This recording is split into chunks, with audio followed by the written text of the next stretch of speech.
Ma'am Dayan?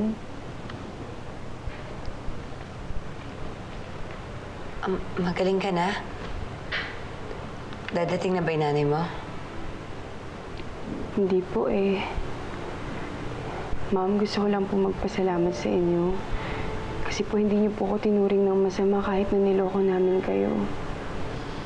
Inalagaan niyo pa nga po ako eh. Kaya maraming salamat po, ma'am.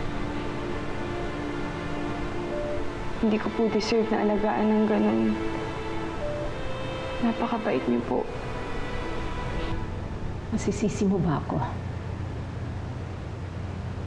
How can I be a mother? Kung mawawala lahat ng mga anak na minahal at inalagaan ko. Ganoon talaga yun.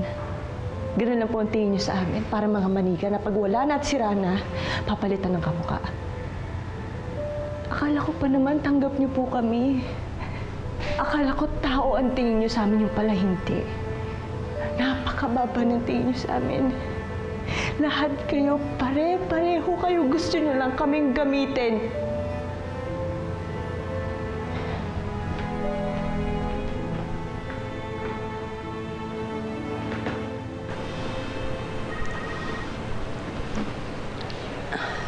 Sorry, kailangan ko sagutin to. Hello? Ramon? Ano? May balita na ba? May ipadadala akong address sa'yo, Ma'am Dayan.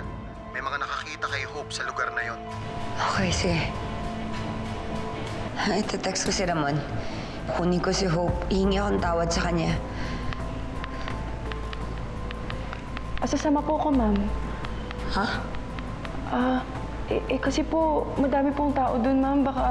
Baka mahirapan po kayo pag mag-isa lang kayo. Tsaka, ito na lang po yung paraan ko para makabawi sa kabutihan niyo.